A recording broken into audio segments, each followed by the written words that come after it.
One of the questions I get frequently is what my favorite journal is. And I would have to say I don't have a particular favorite, and I'm always willing to try a new one. But over the years of trying different things, I've definitely learned what I like and don't like. But I'm going to go through a few of the different kinds of journals I use and talk about what I like and maybe don't like about them. And I'll just share my opinion with you. So I used to, more than I do now, do a lot of journaling in old books, partly because I just love the idea of being able to create a story that's bound like a regular book, and I like the idea of reusing something that would otherwise end up as garbage. But I think it'd be just a lovely collection to have, all these old books that when you open them, they're works of art, and you can see your own progression from one point in time all the way to another point in time, and see how your style changes and your skills get better.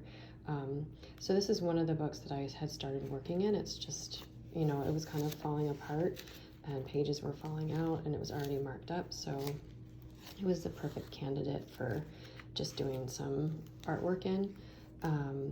But this is one that I started, and I just gesso the pages, and I've used different materials on all of the pages.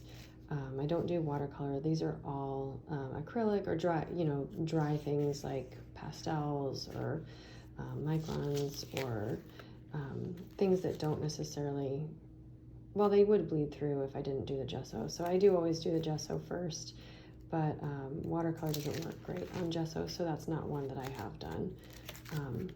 But you can just see here some of the, I do some pattern work and just kind of play around, not anything super formal or serious, but it's kind of a fun thing to flip through. And I do keep these pieces of wax paper in between, because otherwise the acrylic paint will stick to itself, and then you just end up with pages that are stuck together. You can use wax paper, you can use glassine, but just wax paper is easy to come by. It's kind of a household item. See, this one is stuck a little bit, but so that's using just an old book. I like the idea of using old books too, because it's super accessible and not expensive. Sometimes journals can be expensive. And this one is a little mini journal that a friend of mine made out of old book pages, and I've just kind of treated it the same way, by gessoing the pages and doing my work on top of the gesso. And some of the pages I've left a combination of what was already in the book, and then I did some art around it. A lot of times because I see the pages and I can't bring myself to cover up the illustrations, just because I feel like they're so intriguing. So I've left that one alone, and then some of the other pages I haven't gotten to yet. But I do love the idea of this, just maybe not leaving the book in its actual original form, but removing the pages and making your own book. It's kind of a cute idea and very personalized and unique. And so because I also really like the idea of keeping a journal accessible and affordable, and I like the idea of having a collection, this I have just taken like an advertisement pamphlet or magazine or whatever from the mail. I think this was for faucets or something, and the paper I noticed was really thick, and I just gessoed some of the pages and started doing some pattern work and observing different things and seeing how I could abstract them a little bit. But this one I wanted to keep all entirely black and white, so that's just another affordable idea. And then this I just kept out. This was a magazine for Chevy, I think, and just I like the size of it. It's actually the size of a real magazine, and I love the idea of a bigger journal, and these pages were really thick and nice, so they made perfect substrate for gesso, and then working on those pages. can see this is acrylic, paint pen. Oh, I hate that. Some of these are so terrible. Some of the compositions. But anyway, that's how life goes, especially in a journal. And then this is just a standard zine, which is basically just a full piece of paper and then folded 8 times to make a book that will open like a book, but it's actually just one piece when you unfold it. And this one I think I don't have, oh, I do have it folded correctly. It was just stuck to itself.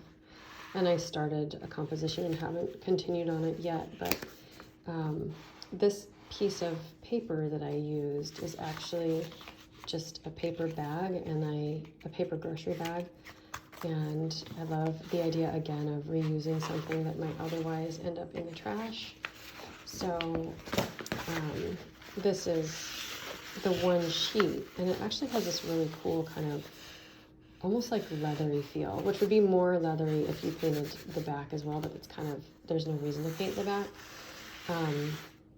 But I do like this idea of creating a book whose compositions are both individual, but then they also combine to make one large one.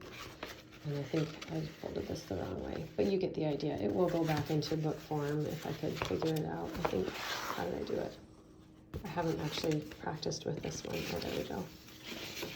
So you have the, you know, eventually this will have work on it, like the pages, and you can, when you're done, you can glue these together so they don't separate and they just operate like a book.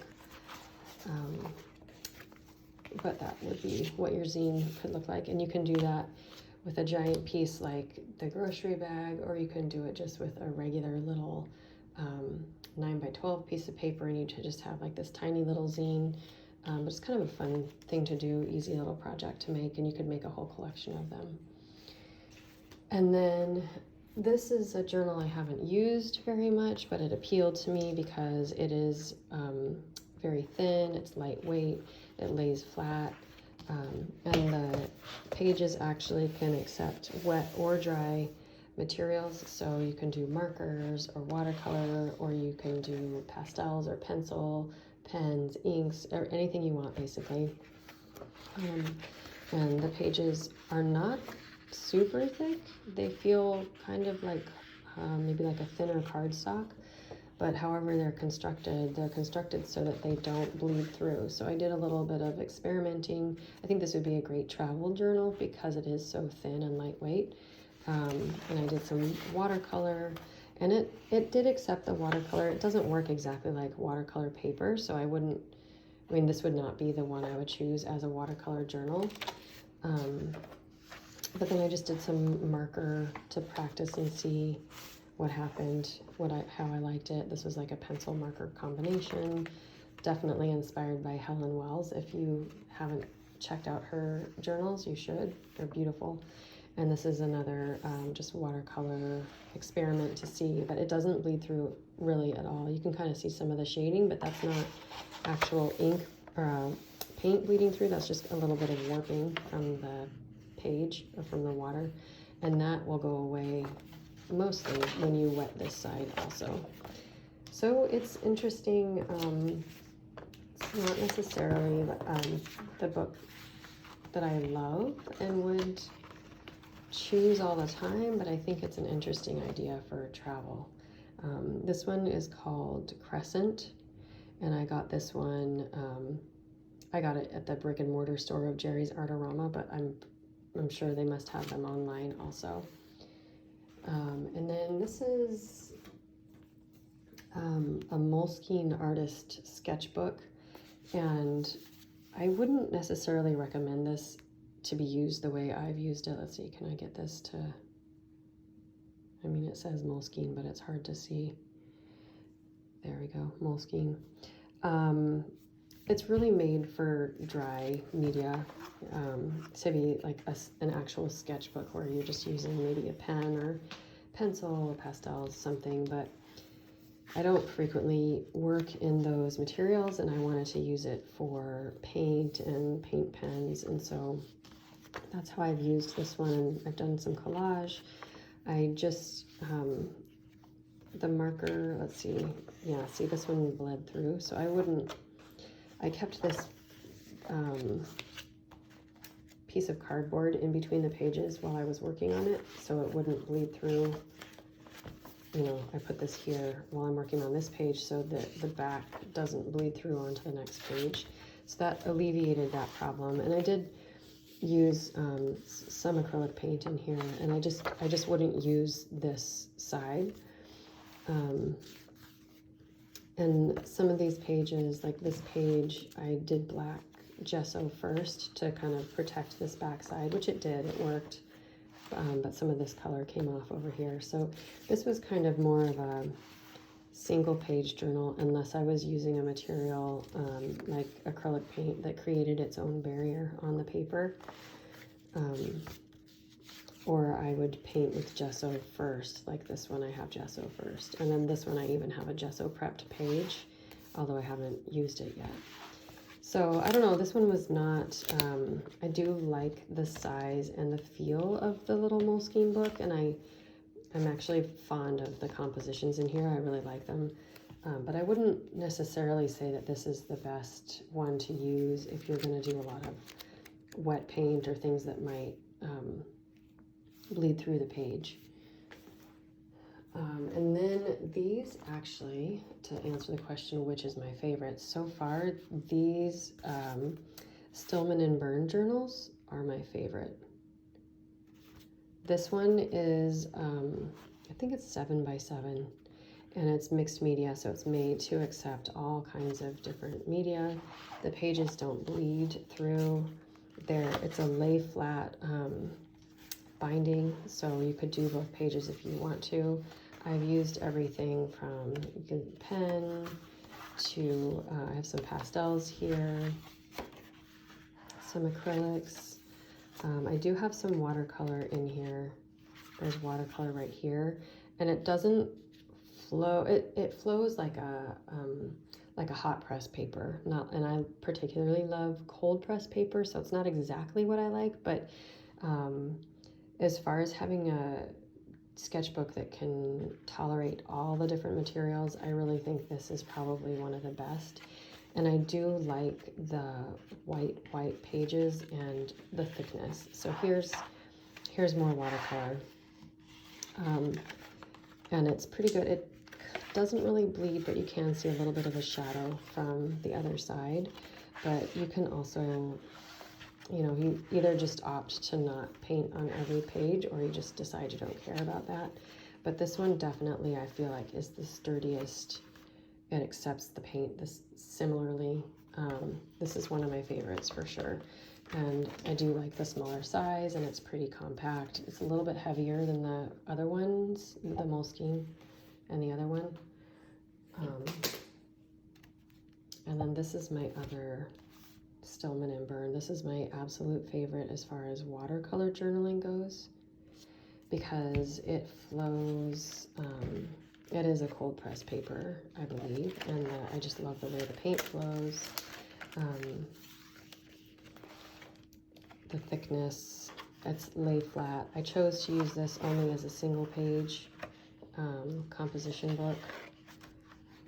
I kind of didn't want to mess with the, you know, a composition showing through, so I can't even really speak to that, because I just decided when I started this book that I wanted to keep it all on one page, and I love the idea of looking through it kind of like a book. But this is, as far as watercoloring goes, is my absolute favorite one, and I've been kind of on a mission of trying to, oh, here's one composition I did on the back side.